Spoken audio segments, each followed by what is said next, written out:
அடுத்த அதிமுகவா இல்ல திமுகவா எதை குறி வைக்கிறாரு? எங்களுக்கு எதிரி திமுக தான் சொன்ன போது வெறும் திமுக மட்டும் தான் குறி வச்சா நம்ம எல்லாரும் பாக்குறோம். இல்ல அவர் அண்ணா திமுக பெயரையே சொல்லாமல் தவிர்த்ததன் மூலமா தேர்தல் களத்துல இருந்தே அவங்களை தள்ளிதான் வச்சார். இப்போ எதிரியா அவங்களை சொல்லாமலே எதிரியாக்கிட்டார்.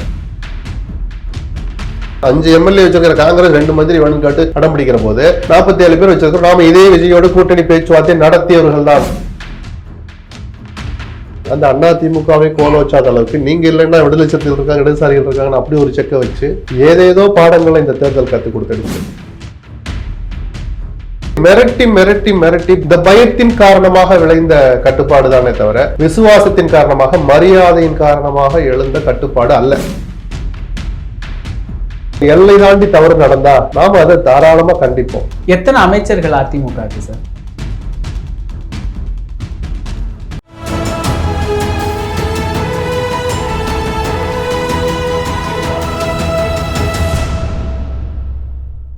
தமிழகம் நேயர்களுக்கு வணக்கம். இன்று நம்முடைய மூத்த பத்திரிகையாளர் திரு SP லட்சுமணன் அவர்கள் இணைந்துள்ளார். சார் வணக்கம். சார் வணக்கம். அடுத்த அதிமுகவா இல்ல திமுகவா எதை குறி வைக்கிறாரு? ஏன்னா இப்ப அதிமுக கிட்டத்தட்ட உடைய போகுது. அதிமுக தேர்தல்ல எனக்கு எதிரி எங்களுக்கு எதிரி திமுக தான் சொன்ன போது வெறும் திமுக மட்டும் தான் குறி வச்சா நம்ம எல்லாரும் பாக்குறோம். இல்ல அவர் அண்ணா திமுக பெயரையே சொல்லாமல் தவிர்த்ததன் மூலமா தேர்தல் களத்துல இருந்தே அவங்களை தள்ளிதான் வச்சார். இப்போ எதிரியா அவங்களை சொல்லாமலே எதிரியாக்கிட்டார். அவருடைய எதிரி 2 பேரும் தான். ஆனா இன்னைக்கு அந்த எதிரியில ஒரு ஆளை சேர்த்துக்கிட்டு ஆட்சி அமைக்க வேண்டிய ஒரு சூழல், அதுதான் ஜனநாயகத்தினுடைய வலிமைன்னு நான் சொல்லுவேன்.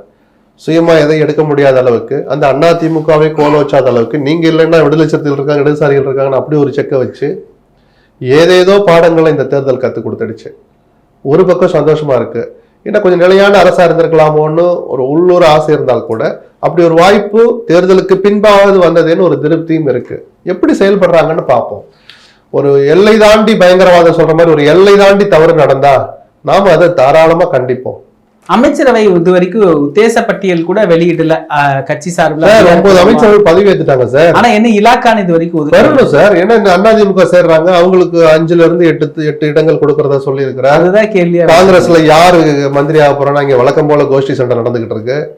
எல்லோரும் யாருன்னு தெரிஞ்ச பிறகுதான் அவங்களுடைய ப்ரொஃபைல் பார்த்துக்கிட்டு இப்போ வேலுமணி வரார், நத்த விஸ்வநாதன் வரார், CV சண்முகம் வராருன்னா சார் உங்களுக்கு பால்வளம், நீங்க பிற்பட்டோர் நலத்துறை, நீங்க ஊரக தொழில்துறை எடுத்துக்கங்கன்னு சொல்ல முடியுமா? அவ்வளவு பெரிய சீனியர்களை. ஸோ யாரெல்லாம் வர வாய்ப்பு இருக்கு, அதுல அந்த கட்சியில் யார் அமைச்சராக விரும்புறாங்கன்னு பார்த்துக்கிட்டும் முடிவெடுக்கிறது ஒன்றும் தப்பே கிடையாது. அதுல இன்னொரு விஷயத்தை நான் சுட்டி காட்டணும். அவை முன்னவராக செங்கோட்டையனை இன்னைக்கு அறிவிச்சிருக்கிறாங்க. சட்டமன்ற நிகழ்வுலேயே அதை வாசிச்சுட்டாங்க.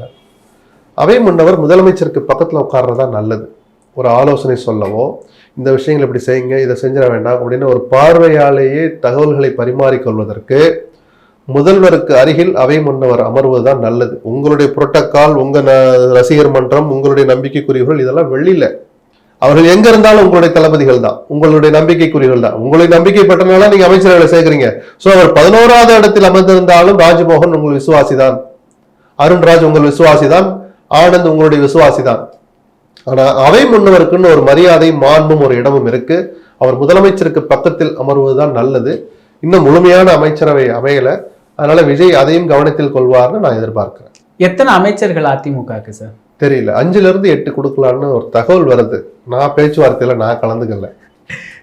அவங்க என்ன சொல்றாங்க, கட்சியை உடைக்கிறது எங்க நோக்கம் இல்ல, துவண்டு போயிருக்கிற கட்சியை மீட்டெடுக்கணும்னா நாம ஒரு உயிரோட்டமா இந்த கட்சியை வச்சுக்கணும்னா நாம ஒரு அதிகாரத்துல பங்கு பெறணும், தொண்டர்களுக்கு ஒரு நம்பிக்கை அளிக்கிற மாதிரியான முடிவுகளை எடுக்கணும் அப்படின்னு சொல்றாங்க. அதிகாரத்தை நோக்கி நாங்க போறோம், பதவி வேறு எங்களுக்கு இருக்குன்றதெல்லாம் தள்ளி வச்சுட்டு அல்லது சொல்ல வைக்கப்பட்டுக்கிட்டு நியாயமும் இருக்கிற அந்த கருத்தை சண்முகம் வெளியே சொல்றாரு.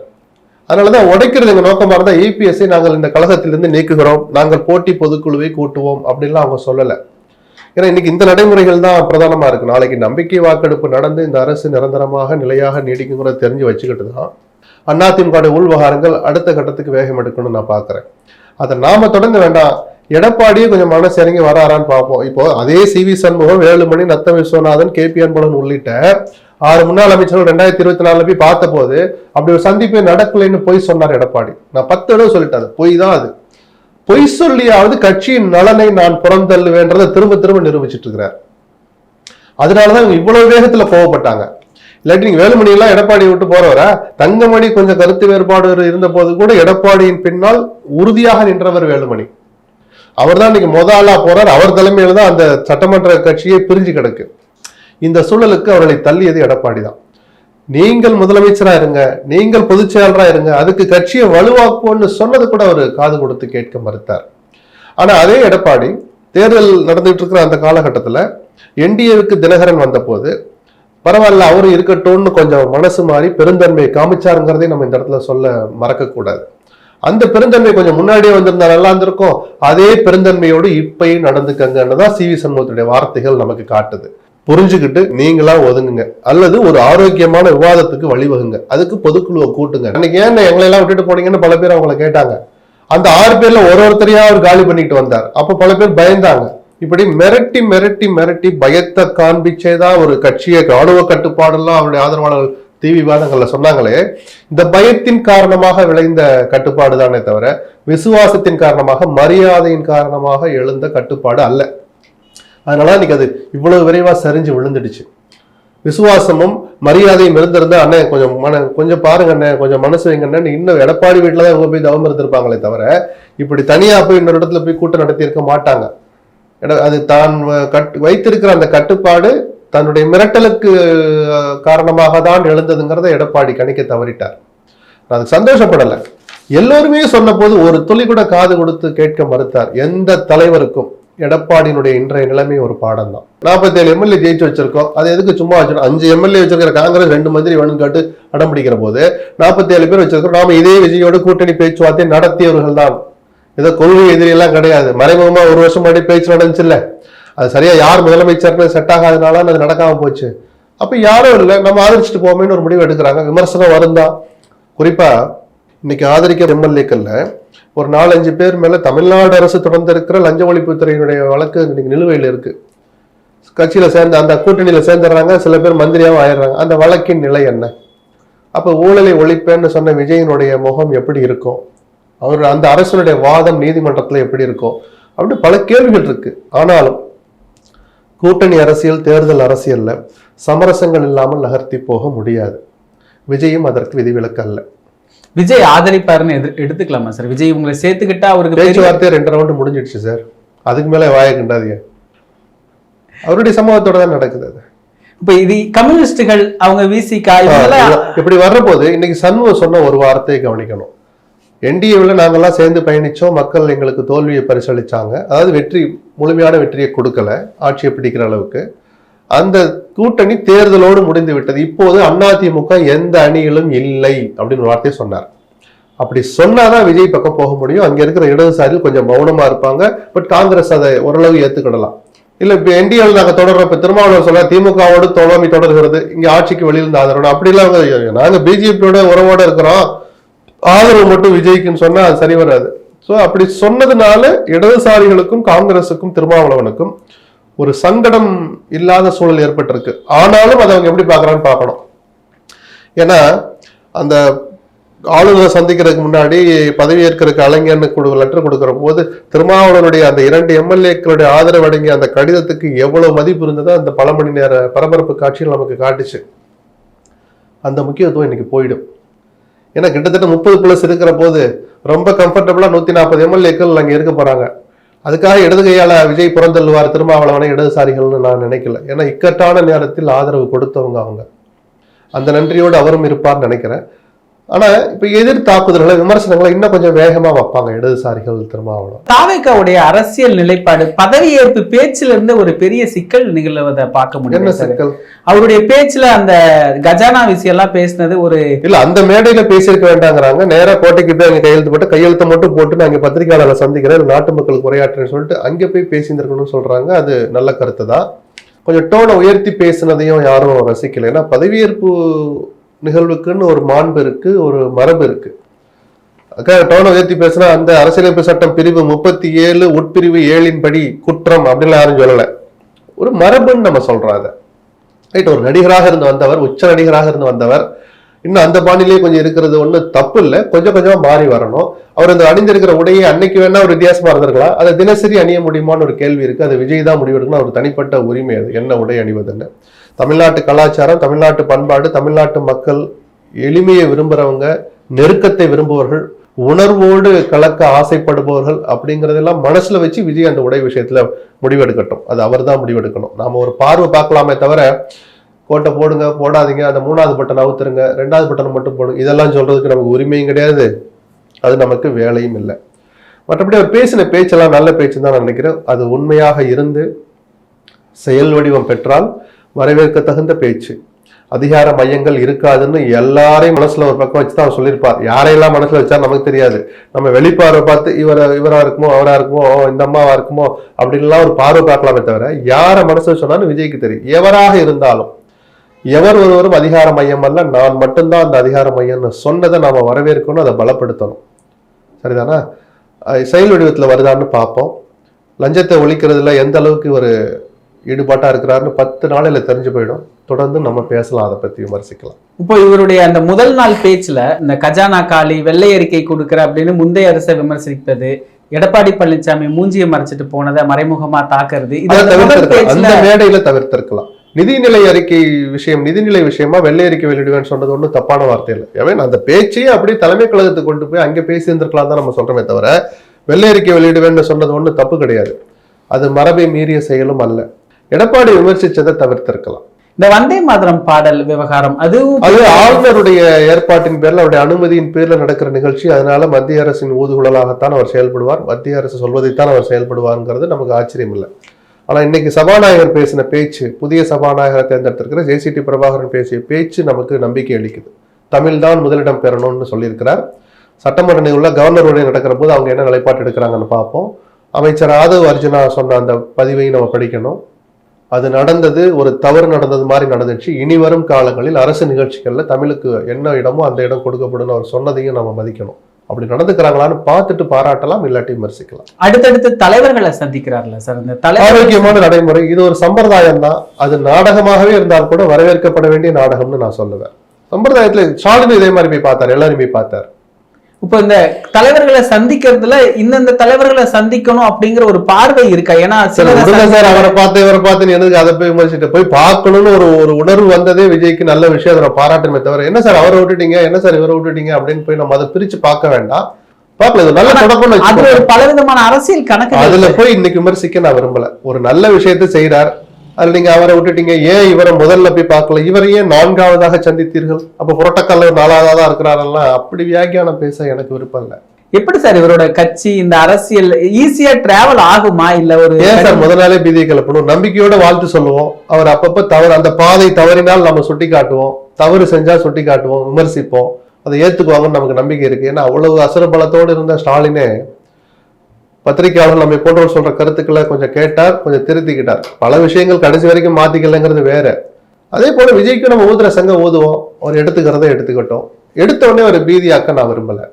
இதுல இப்போ அவருடைய சட்டமன்ற நடவடிக்கைகள், அந்த மாண்பு, இது எல்லாமே சரியா கையாளுறாரு அப்படின்னு ஒரு பார்வையை வைக்கிறாங்க.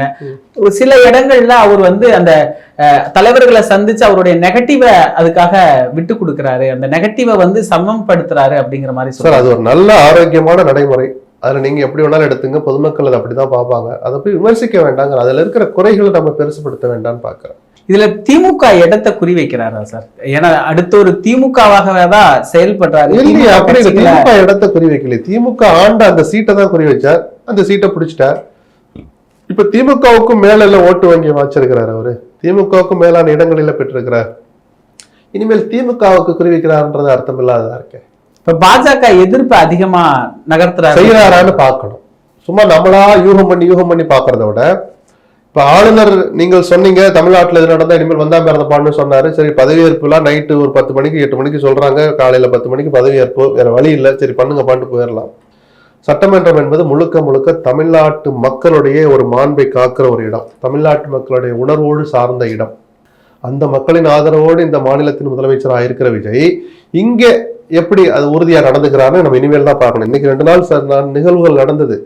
அது மரபுப்படி வழக்கப்படி திருக்குறள் வாசிச்சு நடக்கிறது. ஆளுநர் உரையை எப்படி நடத்துறான்னு பார்த்துட்டு நம்ம பார்க்கலாம். அந்த ஒரு கூத்து மட்டும் இல்லை, ஒரு சம்பிரதாயம் மட்டுமல்ல, தமிழ்நாட்டு நலன்கள் சம்பந்தமாக விஷயங்கள் வருகிற போதெல்லாம் எவ்வளவு உறுதியோடு அதை பாதுகாத்து பிஜேபிக்கு எதிர்க்கவும் தயாரா இருக்கிறான்னு நம்ம இனிமேல் தான் பார்க்கணும். PM ஸ்ரீ பள்ளிகள் விஷயத்துல சீக்கிரம் முடிவெடுங்கன்னு ஒரு டெட்லைன் போட்டு மத்திய அமைச்சர் ஒரு கடிதம் எழுதியிருந்தார், பேட்டி கொடுத்திருந்தார். அதுல ஒரு என்ன முடிவு எடுக்கிறாருன்னு பார்க்கணும். அந்த மாதிரி ஒன்னொன்னையும் பார்த்து தான் பிஜேபி எதிர்ப்பாங்க. காலைல 10 மணி ஆச்சு, பிஜேபிக்கு ஒரு அறிக்கை கொடுங்க, 11 ஆச்சு, நான் அடுத்த மாத்திரை போடுற மாதிரி அடுத்த ட்வீட் ஒன்று போடுங்க. இப்படி எதிர்க்கணும்னு அவசியம் இல்லை. தமிழ்நாட்டு மக்களுடைய நலன்களை உரிமைகளை பாதுகாக்கிற விஷயத்தில் பிஜேபி மட்டுமல்ல, காங்கிரஸையும், தன்னோடு இருக்கிற காங்கிரஸையும் எதிர்க்க துணியினவர். தமிழ்நாட்டு மக்களுடைய உரிமைகளை பாதிக்கிற எவரொருவரையும் எதிர்க்க துணிஞ்சு விஜய் செயல்படும் தான் நாம் எதிர்பார்க்கிறோம். ஆனா காங்கிரஸோட கூட்டணி அப்படிங்கிறது பாஜகவுக்கு பெரிய அழுத்தமா கொடுத்திருக்கு. அதுதான் ரசிக்க மாட்டாங்க. அதனாலதான் இனிமேல் அவங்க ஏதாவது சிலுமிஷம் பண்ணுவாங்களோன்னு தோணுது. எனக்கு அவசரப்பட்டுட்டாரோன்னு தோணுது. காங்கிரஸ் விஷயத்துல சில புரோக்கர்கள் அதுல ரொம்ப ஆர்வம் காட்டிட்டாங்க. வேற வழி இல்லை, அந்த ஆதரவு அவசியம்தான். அதை வெளிப்படுத்திய விதமும் வெளிப்படுத்திய அவசரமும் அந்த ஆதரவு கடிதத்தில் இருந்த வார்த்தைகளும் பிஜேபியை சீண்டி பார்த்துடுச்சு. அதுல இந்த அரசியல் முதிர்ச்சி உங்களுக்கு இல்லைங்கிறது வெளிப்பட்டுச்சு. பெரிய அளவுல விஜய எதிர்க்கிறது அப்படின்னா அண்ணாமலையும் மோடியும் தான் இப்போ வரைக்கும் விஜய் அடிச்சிருக்கிறாங்க. மோடி ஒரு பக்கம் சார் அப்படி இல்லை சார். 2 நாளில் ஒருத்தர் அடிச்சிட்டாங்கன்னு சொல்றதா? சரி, மோடி வாழ்த்து சொன்னாரு, அதை நீங்க என்ன சொல்லுவீங்க? 2 தடவை வாழ்த்து சொன்னார். தேர்தல் முடிவுகள் வந்த போது ஒரு வாழ்த்து சொன்னார், முதலமைச்சர் பதவி ஏற்ற பிறகு வாழ்த்து சொன்னார். அது அடிச்சதா இல்ல முத்தம் கொடுத்ததா? அப்படி பார்க்க வேண்டாம் சார். 3 நாள் ஆயிருக்கு. அந்த 3 நாள் இவர் தான் அடிக்கிறார், அவர் மௌனமா இருக்கிறார் அப்படின்னு இல்லையா? ஸ்டாலின் இருக்க மாட்டாரா? ஸ்டாலினை போய் கட்டி தழுவி வாழ்த்து வாங்கினதுனால ஆதரவு அரசியலா பண்ண போகுது திமுக? விஜய் எதிர்க்கிற அரசியல் தான் பண்ண போறாங்க. பொறுத்திருந்து பார்ப்போம். 3 நாளில் எந்த முடிவுக்கு வர வேண்டாம். இந்த அரசியல் நகர்வுகள் ஒரு பாசிட்டிவ் தாட்ஸை தமிழ்நாட்டுக்கு கொடுத்திருக்கா சார்? எப்பவுமே ஒரு ஆட்சி மாறினா காட்சிகள். அதனாலதான் சொன்னேன், விஜயனுடைய வார்த்தைகள் செயல் வடிவம் பெற்றால் இது ஒரு நல்ல, அவர் சொன்ன வார்த்தைப்படி ஒரு புதிய அத்தியாயம் தொடங்குகிறதுன்னு நம்ம சொல்லலாம். சொன்னது ஒண்ணு செய்யறது வேற இருக்கு. இல்ல அவர் கட்டுப்பாட்டை மீறி சில விஷயங்கள் நடக்குது அப்படின்னா நம்ம அந்த முடிவுக்கு வர்றது முடியாது இல்ல. அதனாலதான் கொஞ்சம் டைம் கொடுப்போம்னு சொல்றேன் நான். இப்ப எனக்கு அவகாசம் கொடுங்கன்னு ஒரு கேவியட்டை போட்டு வச்சுட்டார். காரணம் என்னன்னா, நிதி நிலைமை அவ்வளவு மோசமா இருக்குன்னு தெரியுது. இருக்கிற நிதிக்கு தகுந்த மாதிரி சில வாக்குறுதிகளை நிறைவேற்ற முடியலனாலும் பரவாயில்லைங்கிற முடிவுக்கு வெளிப்படையாக விஜய் வரணும். இதை தந்துடுவேன், அடுத்த வருஷம் தந்துடுவேன், நிதி நிலைமை சரியானா நான் அதை பத்தி பரிசீலிக்கிறேன், இப்போ என்னால் தர முடியாதுன்னு சொன்னா மக்களுக்கு கோபமோ அதிருப்தி இருந்தாலும் அது சில நாளோட அது மறைஞ்சு போயிடும். அந்த நேர்மையை பாராட்டவும் பல பேர் தயாரா இருப்பாங்க. தந்துருவேன்னு பொய் சொல்றதுக்கு அல்லது எப்படியாவது கஷ்டப்பட்டு கொடுத்துட்டு திரும்பி இந்த மக்களை வேற வகையில வதைக்கிறதுக்கு பதிலா சாத்தியமற்ற வாக்குறுதிகள் நீங்க கொடுத்துருக்கிறீங்க, அதை கொடுக்காமல் இருப்பதே நல்லதுங்கிறதா என்னுடைய பார்வை, கருத்து. ஆனா பெரும்பாலும் அது ஒரு 12 லட்சம் கோடி 8 லட்சம் கோடி நிறைய கணக்கு சொல்றாங்க. அது பதவிக்கு வரமாட்டோம்னு அவர் கொடுத்துட்டாரா இல்ல இதெல்லாம் இனிமேல் போய் அப்படி எல்லாம் பார்க்க கூடாது சார். வந்து உட்கார்ந்த பிறகுதானே தெரியுது எது கொடுக்க முடியும், எது கொடுப்போம். முதல் கையெழுத்து போட்டார், அனைத்து பெண்களுக்கும் எல்லா பஸ்லயும் இலவசம். எங்க கையெழுத்து போடல? 2500 டக்குன்னு மக்களுக்கு உடனடியா இந்த 1ஆம் தேதியில இருந்து கிடைக்கிற விஷயம். கரண்ட் பில்லுக்காக 2 மாசம் காத்திருக்கணும் அந்த 100 யூனிட் 200 யூனிட் வாங்குறதுக்கு. வர்ற மாசத்துல இருந்து 2500 கிடைக்கல. ஏன் அந்த பையில கையெழுத்து போடல? ஏன்னா போட முடியாது. அது புரியுதுல அவருக்கு. சீஃப் செக்ரட்டரி வந்திருப்பார், அந்த செக்ரட்டரி வந்திருப்பாங்க, சார் கஷ்டம் சார் அப்படின்னு சொல்லியிருப்பாங்க. சார் அப்படியா விட்டலாம். அப்ப எது குறைஞ்ச சுமை சார்? கரண்ட் பில்ல கொஞ்சம் செய்யலாம் சார் அப்படின்னு சொல்லி தானே சார் செய்யறாரு. இந்த யதார்த்தத்துக்கு வரணும்னு தான் நான் விரும்புற ஒரு பத்திரிகையாளரா. வெக்கமே படாதீங்க. வெக்கத்துக்கு இங்க இடமே இல்லை, அவசியமும் இல்லை. பட்டவர்த்தனமா அதை ஒத்துக்கணும். வெள்ளை அறிக்கை விடணும்னு உங்களுக்கு துணிச்சல் வர்ற போது சில உண்மைகளையும் பட்டவர்த்தனமா ஒத்துக்கிடணும். இந்த வாக்குறுதிகள் இப்போதைக்கு இல்லை. நான் தமிழ்நாட்டை மேலும் வளப்படுத்துவேன், நிதிநிலையை நல்ல ஆரோக்கியமா வச்ச பிறகு நான் சொன்ன வாக்குறுதிகளை பற்றி பிறகு நான் பரிசீலிக்கிறேன், அமல்படுத்துவேன்னு சொன்னா தப்பே கிடையாது. என்ன செய்யறான்னு பார்ப்போம். நிகழ்கால அரசியல் குறித்து பல தகவல்களை பகிர்ந்து கொண்டதுக்கு நன்றிங்க. நன்றி. இதே போன்று நிகழ்கால அரசியலின் சாரம்சங்களை அரசியல் ஆளுமைகளின் நேர்காணல் வழியே தொடர்ந்து காண தமிழ் நிறம் வலையொலியை சப்ஸ்கிரைப் செய்யுங்கள். தங்களின் மேலான கருத்துக்களை கருத்துளை பெட்டியில் பதிவிடுங்கள். நன்றி, வணக்கம்.